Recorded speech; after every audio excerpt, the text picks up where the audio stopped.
Assalamualaikum dan salam sejahtera. Tajuk yang akan kami bentangkan adalah penterjemahan dan pentaksiran kurikulum kebangsaan. Kumpulan kami terdiri daripada Maizatul Akmal Ismail, Nur Hidayah Nawawi dan Siti Nurfahizah Asman.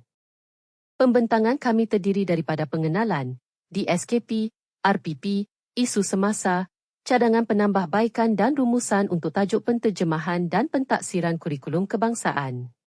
Pengenalan tentang penterjemahan dan pentaksiran kurikulum dalam sistem pendidikan Malaysia sangat penting kerana ia memastikan murid mencapai hasil pembelajaran yang diinginkan melalui dasar KSSR dan KSSM. Penterjemahan merujuk kepada penerapan dokumen kurikulum dalam pengajaran, manakala pentaksiran menilai keupayaan murid dengan kemahiran abad ke-21. Penterjemahan dan pentaksiran kurikulum ini merangkumi DSKP dan RPP. Dokumen Standard Kurikulum dan Pentaksiran atau DSKP menyediakan panduan kepada guru dalam perancangan pengajaran dan pentaksiran. DSKP mengandungi objektif pembelajaran, hasil pembelajaran dan strategi pentaksiran. Guru juga dibantu dengan standard pencapaian untuk memastikan murid mencapai tahap penguasaan yang diperlukan, walaupun terdapat cabaran dalam memastikan konsistensi pelaksanaan. Rancangan Pengajaran Harian atau RPH adalah alat penting bagi guru untuk merancang setiap pelajaran. Ia membantu guru menentukan aktiviti pembelajaran dan kaedah pentaksiran. Guru perlu kreatif dalam menyusun aktiviti dan memastikan strategi pengajaran dan pentaksiran selaras dengan standard kebangsaan. Baiklah, seterusnya, kita melihat antara isu-isu yang berlaku di Malaysia yang berkaitan dengan topik kita pada hari ini. Yang pertama, isu silibus sekolah terlalu sukar. Kedua, isu literasi dan numerasi, dan yang ketiga, isu pentaksiran bilik darjah, PBD, dan ujian akhir sesi akademik, USA. Antara cabaran yang sering dihadapi adalah silibus yang terlalu sukar. Murid mungkin merasa tertekan untuk mengikuti pelajaran apabila kandungannya melebihi tahap pemahaman mereka. Ini boleh menyebabkan murid kehilangan motivasi. Isu membabitkan silibus pembelajaran murid sekolah yang berada di luar tahap kemampuan mereka sebenarnya bukanlah isu baru. Dan semalam, Kementerian Pendidikan Malaysia KPM memaklumkan akan menilai semula subtopik yang berat dan yang dikatakan tidak selari dengan keperluan murid. Persoalannya, apakah penambahbaikan lain yang dapat dilakukan selain hanya melihat kepada isu berkenaan? Ikuti laporan disediakan Ridwan Rushdi Azri Roslan dalam segmen Turun Padang hari ini. Menurut Setiausaha Kluster Pendidikan dan Pembangunan Modal Insan Majlis Profesor Negara Dr. Anwar Ahmad, semakan yang ingin dilakukan itu turut perlu mengambil kira aspek-aspek lain seperti adab dan sifat kenegaraan. Di samping melihat kepada aspek-aspek kurikulum yang dilihat sebagai tidak relevan kepada pelajar-pelajar, di mana ada topik-topik yang dianggap sebagai terlalu berat ataupun terlalu sukar, boleh dilihat semula. Kita juga mengharapkan supaya KPM dapat melihat kepada elemen-elemen menambah baik nilai-nilai kenegaraan, sivik dan juga kewarganegaraan.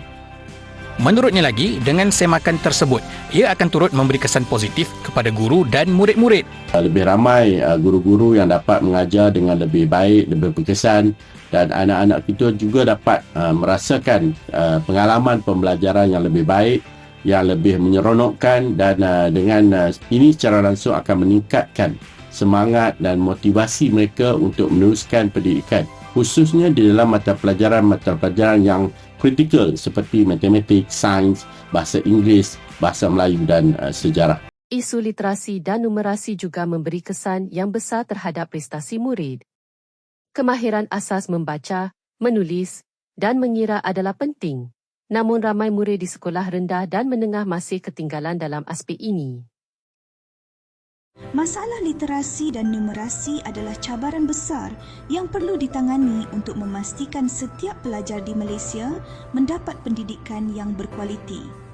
Kerajaan sedang melaksanakan pelbagai langkah untuk memperkukuhkan asas literasi dan numerasi di peringkat awal persekolahan. Salah satu langkah utama adalah program pengesanan awal. Melalui program ini, guru dapat mengenal pasti murid yang menghadapi kesukaran dalam membaca, menulis dan mengira. Ini membolehkan tindakan segera diambil untuk memberi bimbingan khusus kepada murid tersebut. Modul pemulihan khas untuk literasi dan numerasi juga diperkenalkan.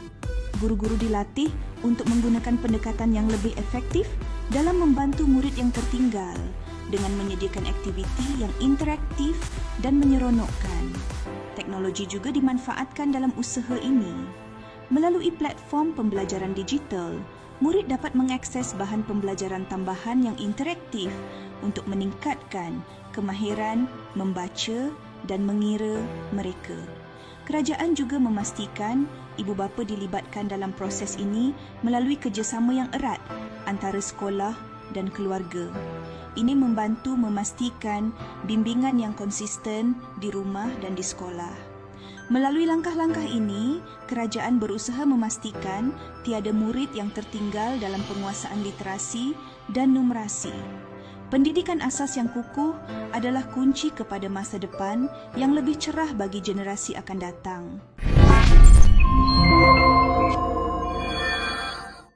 Taksiran berasaskan sekolah atau PBD menilai pencapaian murid secara menyeluruh, termasuk kemahiran insaniah, bukan hanya bergantung kepada peperiksaan. Walau bagaimanapun, pelaksanaan PBD memerlukan perancangan yang teliti. Manakala ujian akhir sesi akademik atau USA adalah langkah penting untuk menilai murid dengan lebih fleksibel. Namun begitu, terdapat isu dalam penyelarasan antara sekolah mengenai format ujian dan piawaian penilaian. Membangkitkan isu berkaitan dengan PBD ni. Untuk makluman yang berhormat, berkaitan dengan soalan yang berhormat itu, sebab itu saya sebut daripada awal yang berhormat bahawa sistem ataupun dalam sistem pentaksiran pendidikan ini, PBD ini sentiasa ditambah baik. Dan salah satu pendekatan yang kita ambil termasuklah apabila mendengar pandangan-pandangan daripada ahli-ahli yang berkelayakan, termasuk tokoh akademik, termasuk daripada pelaksana-pelaksana, khususnya guru yang berhormat, khususnya guru. Jadi sebab itu saya fikir apabila pengumuman intervensi kurikulum yang kita laksanakan itu adalah untuk membantu mengurangkan beban guru dan memastikan guru dapat dalam erti kata keep in track, ya, dengan izin Datuk Ketua, berkaitan dengan perkembangan anak-anak murid ini. Saya memberikan jaminan pada Yang Berhormat Datuk Ketua bahawa PBD ini akan sentiasa ditambah baik, khususnya untuk memastikan kualiti pendidikan negara ini dapat dipertingkatkan. Terima kasih Datuk Yang Ketua. Seterusnya, cadangan penambahbaikan untuk isu-isu ini adalah seperti berikut. 1. Mengurangkan beban silibus dengan menyesuaikan tahap kesukaran mengikut kemampuan murid. 2. Memperbanyakkan program intervensi literasi dan numerasi. 3. Memperbaiki pelaksanaan PBD dan USA melalui latihan guru yang berterusan. Secara kesimpulannya, penterjemahan dan pentaksiran yang tepat amat penting dalam memastikan keberkesanan kurikulum kebangsaan. Dengan penambahbaikan yang berterusan, kita dapat membantu murid mencapai potensi mereka sepenuhnya. Sekian sahaja dari kumpulan kami. Terima kasih.